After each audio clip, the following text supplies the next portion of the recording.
we're at the end of a 6-week series, which it's been really exciting for me because I really got to learn a lot. And the last mitzvah, we're going to review everything, don't worry. The last mitzvah is an interesting one. It's lo sasuru acharei einichem ulevavchem. That means not to stray after your heart and eyes, which is actually, this one's a little different than all the other ones, as you can see. It's not like fear God, love God, know that He's one. It's a little bit of a different topic. But let's first try to understand what this means, and then we'll review all the other topics. So what does it mean not to stray after your heart and eyes?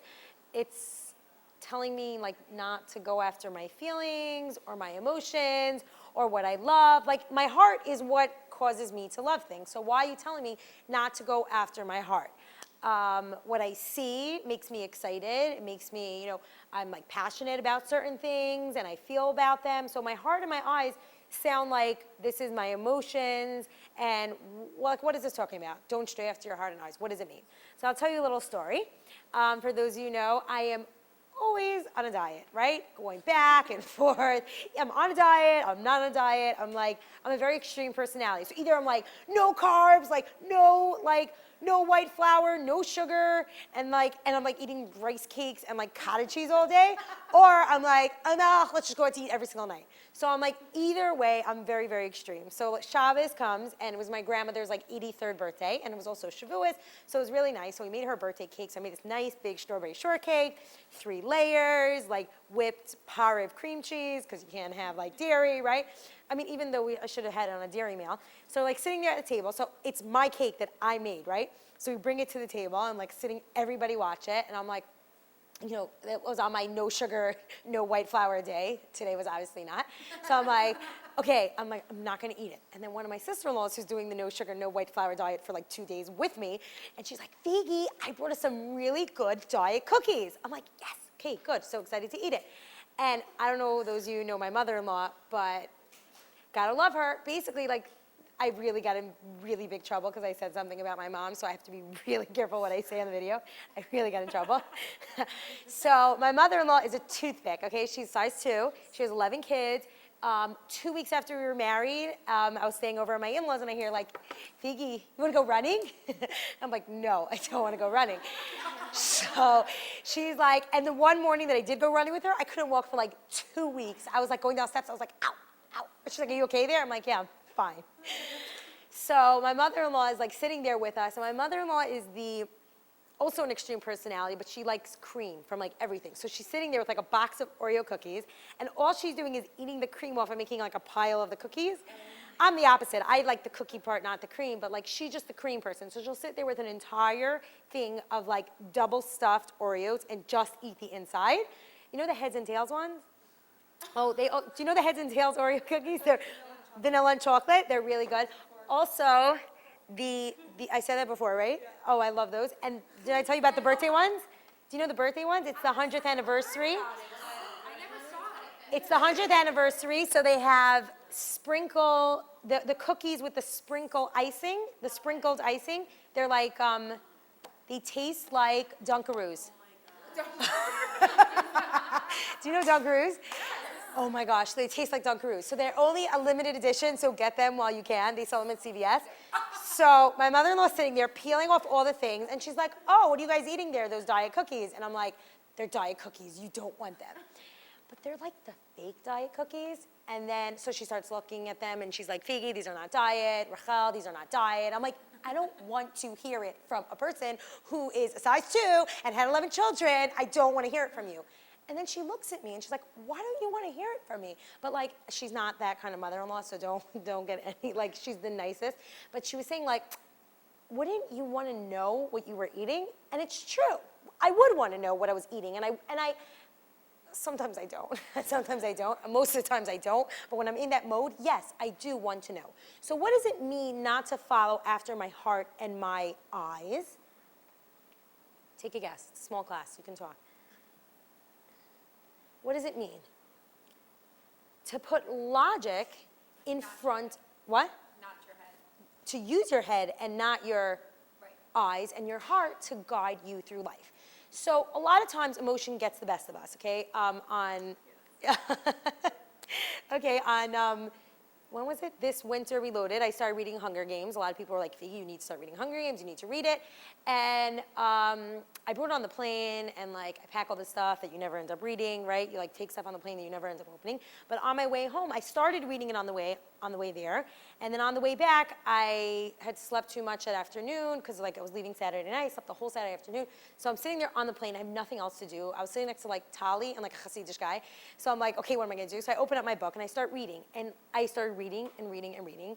And it was a good thing when we got to customs that the line was really, really long because I was able to finish the book as I was walking through. Do you remember, Sherry?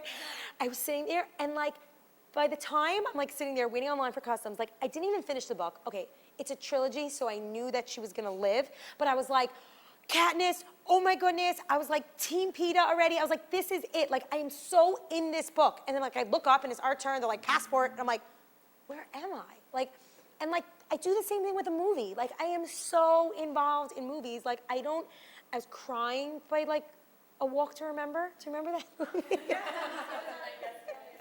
You saw it yesterday? Mandy Moore, right? It's like this sad. I was like, she doesn't die. She doesn't, there's no way she dies. There's no way. And like, that's it. I'm like crying. I remember as a kid, I used to always sit on the couch, like by the seat next to the pillow so I could just like hide because you get so involved. Your emotions totally take you over.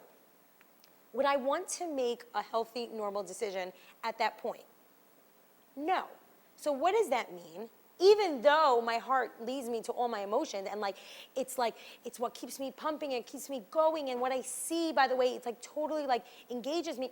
I wouldn't want that to be the thing that makes the decisions for me. The same way, like when I'm on a diet and like I don't want to read the back of a label of a Cliff Bar because for some reason I think Cliff Bars are diet. I don't know, they're not. They're like 210 calories and like 10 grams of fat. But I eat 2 every morning because it's an energy bar, but it's not diet. Like no logic is involved in that decision besides, oh, it's an energy bar. Oh, it's okay, it tastes good.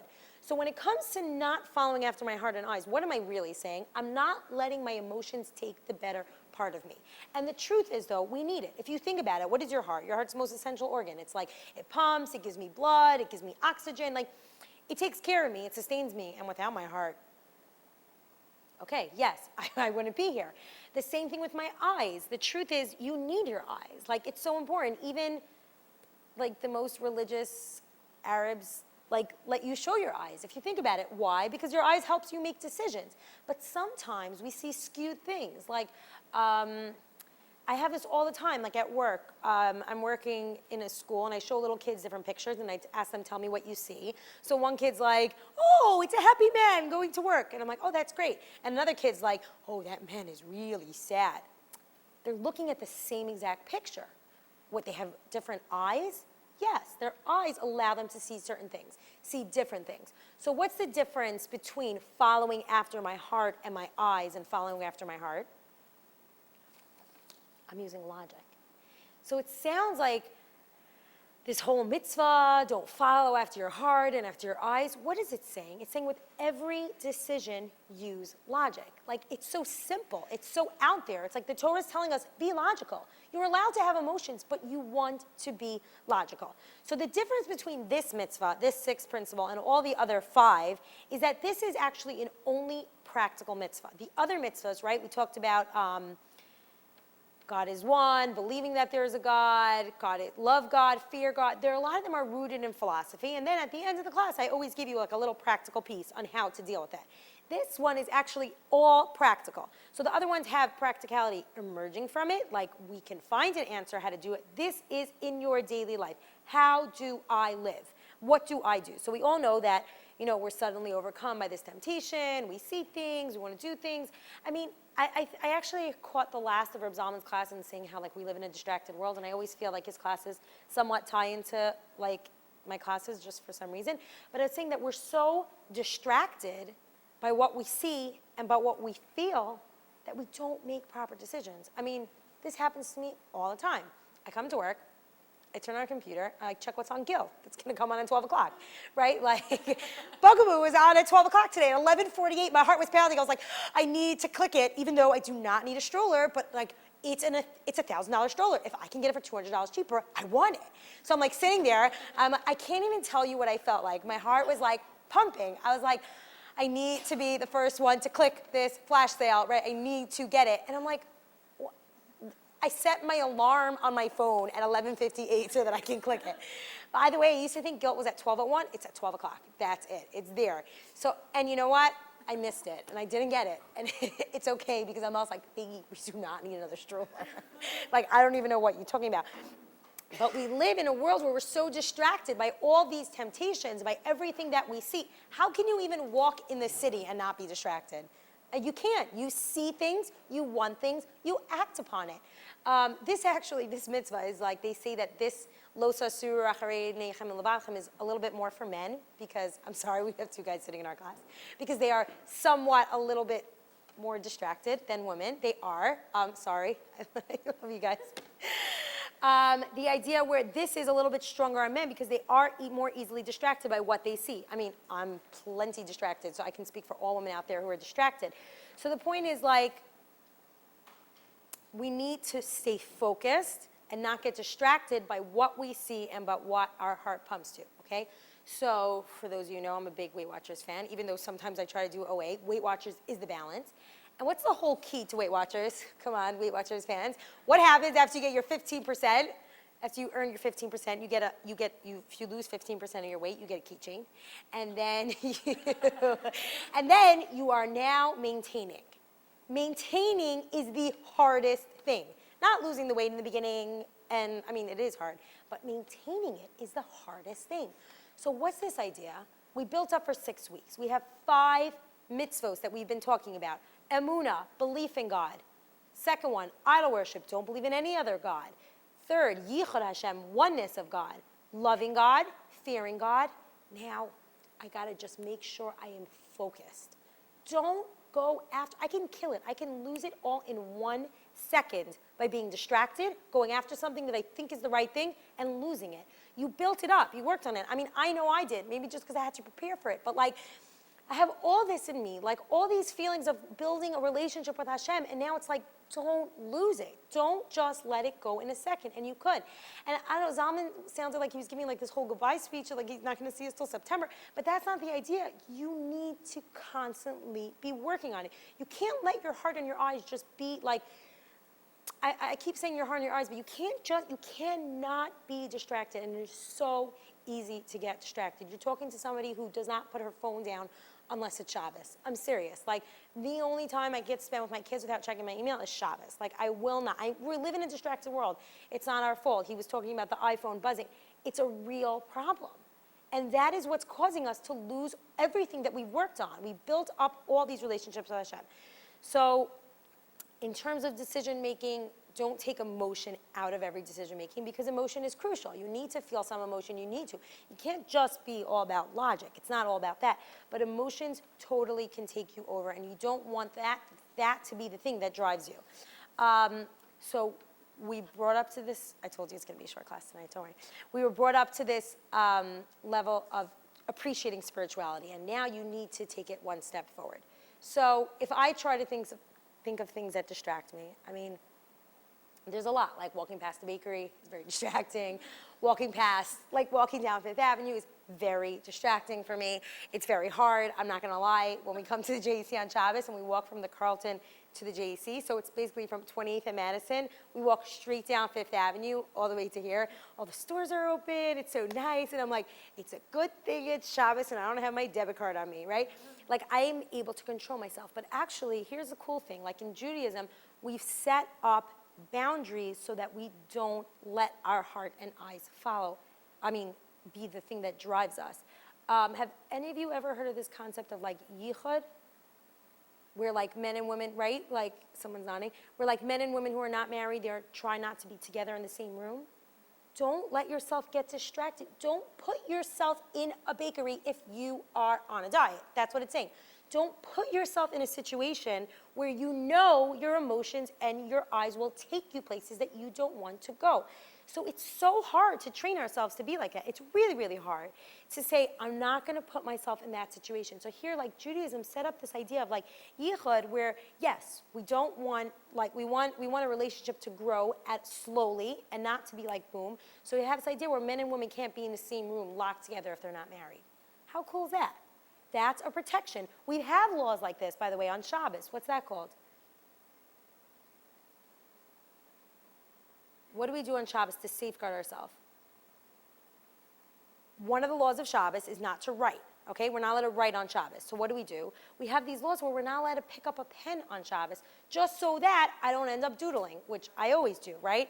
I was downstairs the other day and I was like, I see like Eli Melech like scribbled all over the page. And I'm like, Melech must have been in this room like on a phone conference or like something because like he was doodling. What happens when you have a pen in your hand? All of a sudden you end up doing it.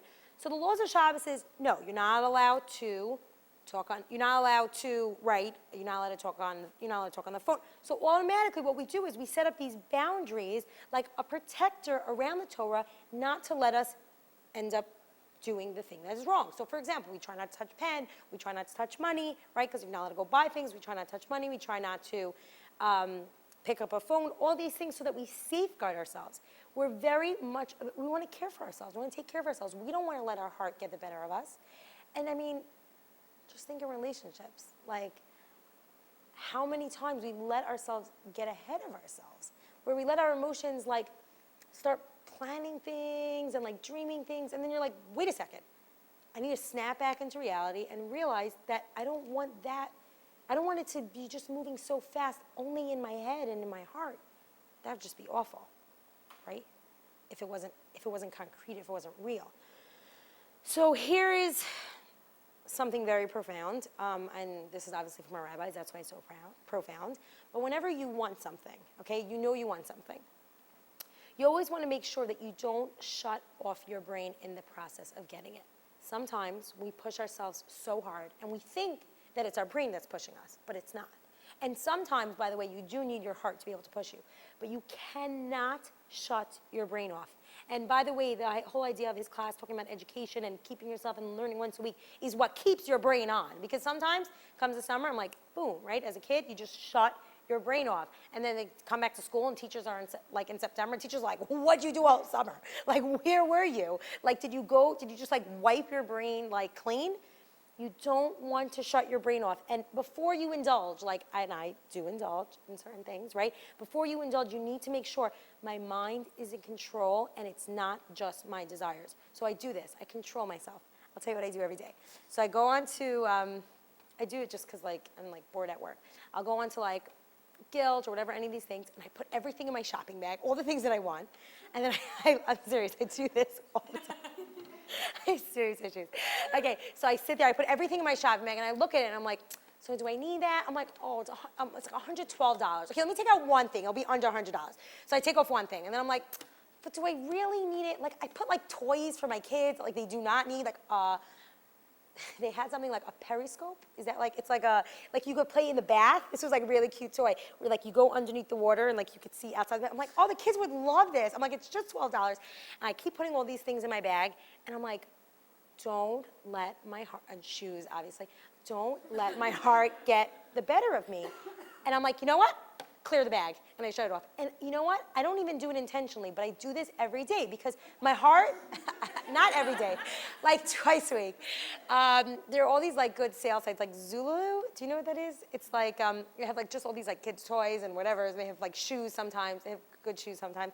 So I go on all the time, and I don't do it on purpose. I put these stuff in my bag because impulse. I want it. I want it. It makes me feel good. I get instant gratification, whatever it is. But then I'm like, wait a second, Faigy, you're buying a house. This is not a good idea. And then I'm like, what's $100 going to do? It's not going to make a difference, this, that. I have my own debit card. I'm not won't even know, right?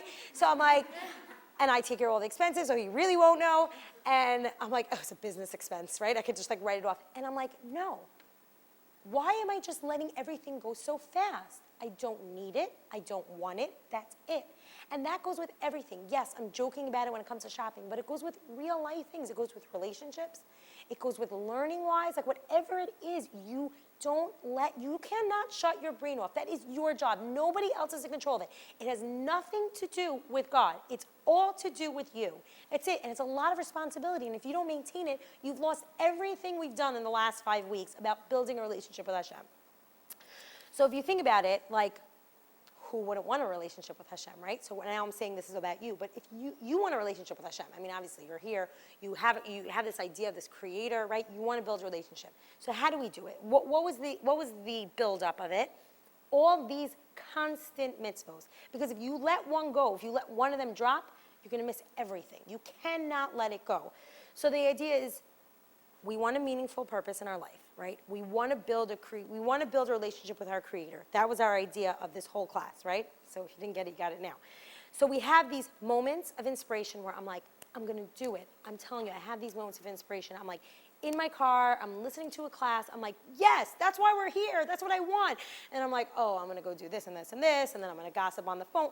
Like, why do I do that? Because we get distracted. I'm on the phone, and I'm like, I can control myself. I just don't have to say it. I don't have to say it. Don't shut my brain off. Remember why we're here. I'm here to earn points for the next world. That's why I'm here, right? So our mind will control our senses. So if you don't let go of your mind, you're in good hands. Really, like you don't want to let go of your mind, right? Okay, so let's recap. So we have the 6 principles of God's awareness that teach us how to build a relationship with him, okay? Sorry if I'm like going so fast. I just feel bad because I don't want to keep you late. Okay, so first one is Anochi. I know that he exists. Remember where we said if God would knock on our door for dinner, we would be so overwhelmed if not to know him, but we need to know that he exists. So I was listening to this class and it was saying how like, you want to know God exists? Pick up a flower and look at a flower and you know that there's God in this world. Look at a leaf. Look at the indentations on a leaf. You will know there's a God in this world. Number 2, Lo Yehiyeh Elokim Achirim. There should not be any other God. You focus on my relationship with Hashem and not any other. Remember how we can jump ahead and build a relationship with money or build a relationship with other things, and we basically idol worship, right? Because we cut out God from the picture. We get what we want and then we stop there. Remember that? How we're in a rat race and we focus on other things and we forget that God is the one who's standing on top of us, okay? So number 2 is no other God, idol worship, okay? Number 3 is Yichud Hashem, understanding who we have a relationship and understanding that Yichud, he is one, right? The good guy and the bad guy, but the bad guy works for the good guy.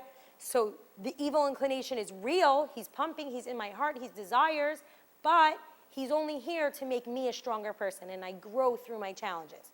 So 1, belief in God. No, he's here. 2, no other God. Don't worship any other God. No, we don't do rain dances, but we do other things to get what we want. Number 3, Yichud Hashem, God is one. Number 4, Ahavas Hashem. Remember the story of Rabbi Akiva and how we want to love God no matter what. And how do we love? We give and we build and we don't forget what the purpose of this world here. The purpose of this world here is to give and to love, and we want to reciprocate that with Hashem, right? Just think of Rabbi Akiva. And then number 5 was Yiras Hashem, how you have to respect God. And you have to have respect in relationships. And if you don't respect, you lost all the love and you lost everything from that person. If you don't respect that person, by the way, this is so important for women to know, to respect their husbands. Women want to be loved, men want to be respected, okay? And if you forget one of the other, like, that's it. You lost the relationship. If you don't respect a man, so important. Everything they do, you need to respect them. Obviously, they have to be doing the right thing. But it needs not only respect, but it's not only respect for their spouse, but respect for God, like ultimately, and to fear God. And the last one is lo sasuru. Do not follow after your heart and eyes. You have to make sure that you're in the right direction and that your mind is your leader. Because so many times we like put our mind back and we're like, no, let's just fall in love. Like, this is so great. This feels so right. Is there logic in there? Make sure. Okay, so these 6 principles, okay, I know we did it very fast, and obviously if you have any questions we can talk about. This is what will lead you to build a relationship with God. And now I speak for myself because I know it's something that I always need to be working on. To be building a relationship with the creator of this world is like, I mean, just like what could be better? And like so many times, like, I'm just like driving and I'm like, I'm in the car a lot. That's why I always say I'm driving. I'm in the car a lot. And I spend a lot of time just like thinking to myself and just like, whatever, like, it's such a joke. Like, just the other day, I'm like, this is ridiculous. Like, so many things, just like falling out of place, right? And then I'm like, wait a second, like, there's a much bigger purpose in this world. Like, I don't want to lose focus of that. Like, I mean, we're girls. We get into our moods, right? We have these mood swings. And we're just like, oh, like, things are not good, right? And we lose focus. And I'm like, all I want is a relationship with the Creator, to be able to cry out and just talk to Him. And here are the foundations for building a relationship. These 6 principles. Any questions? No? We're good? I told you I'd be fast. 9:04, not too late. Okay, so if anybody wants to know, there's an awesome book on these 6 constant mitzvos, these mitzvos, which actually really helped me like prepare for this.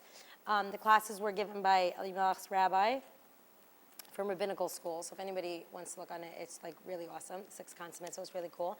But I don't think it's like anything like ever that you've learned before. It's not like the laws of kosher, like, oh, cool, kosher, know it, now I'm done. Like, this is constant work. Like, I'm not just going to walk out of here. I mean, like I say, I speak for myself. I'm not just going to walk out and be like, okay, that's it, that's good. This is real. Like, this is your life. Like, you can't forget these things.